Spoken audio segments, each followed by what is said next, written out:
Hi guys! Welcome sa Sip9. So in this video, magsusolve na naman tayo ng isang math challenge problem. No? So again, yung series natin ng math challenge ay para ito sa mga sumasali sa mga math competitions. No?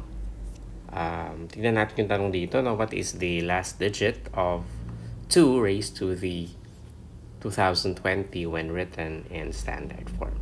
So basically, it's the last digit of 2 raised to 2020. Now, mukhang mahirap ito, no? Kung sa unang tingin, pero hindi naman ito ganun kahirap pag makita natin yung pattern, no? So, tignan natin, no? 2 to the first power, no? Is equal to 2, di ba? Tapos 2 to the second power is equal to 2 times 2, which is equal to 4. Tapos 2 cubed is equal to 2 times 2 times 2, which is equal to 8.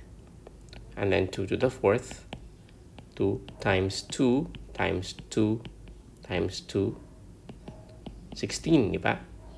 2 to the fifth is 2 times 2 times 2 times 2, 32. Tapos 2 to the sixth is 2 times 2 times 2 times 2 times 2, ilan na yan? 5 na, no? Times 2 is 64. 2 to the seventh is 2 times 2 times 2 times 2, and so on. 1, 2, 3, 4, 5, 6, 7. 128. 2 to the eighth, 2 times 2. Alam nyo na yan, di ba? Ilang 2? Siyempre 8 na 2, di ba? Equals 256. By the way, malapit ako ngayon sa kalsada, so I don't know, naririnig niyo ata yung mga sasakyan. Ano? My hotel is near the main road. So 2 raised to the ninth is 2 times 2 times, and so on. Siyam niya na 2 is 512. No? So ano napapansin nyo? Wala ba kayo napapansin sa last digit? Last digit lang pinag-usapan natin, diba? So, merong 2, merong 4, merong 8, merong 6. Tapos, babalik siya ng 2, 4, 8, 6. Tapos, babalik siya ng 2. Pag nag-times 2 ka na naman dito, 4 na naman yan. So, basically, umuulit siya ng 2, 4, 8, 6. Diba? Kasi yung 6, pag minultiply mo yan ng 2, ang ones digit yan ay 2 ulit.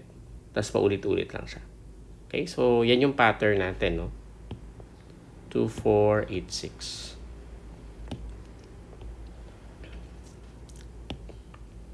Okay? So, pwede na siguro natin burahin itong nandito.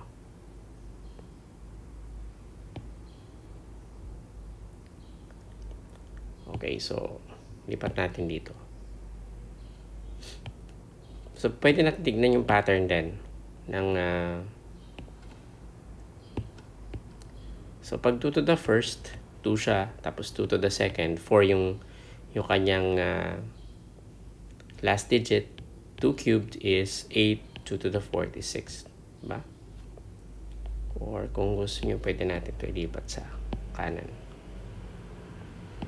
Right? Tapos, pagbalik niya ng 2 to the fifth,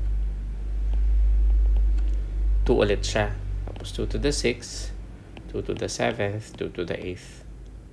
Tapos, 2 to the ninth, 2 to the 10th, 2 to the 12th, 2 to the 13th. O, 11. Kulang tayo, sorry. 2 to the 11th.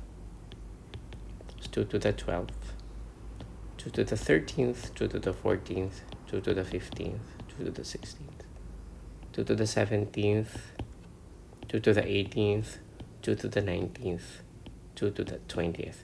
So, nakikita nyo ba? Ibig sabihin, lahat ng mga numbers dito, ang kanyang last digit ay 8. Tapos, lahat ng mga numbers sa baba, ang last digit niya ay 6. And so on. Yung nasa taas, last digit ay 2. Okay? So, ano ibig sabihin yan? Ang ibig sabihin niyan ay hinahanap natin yung 2 raised to the 2020.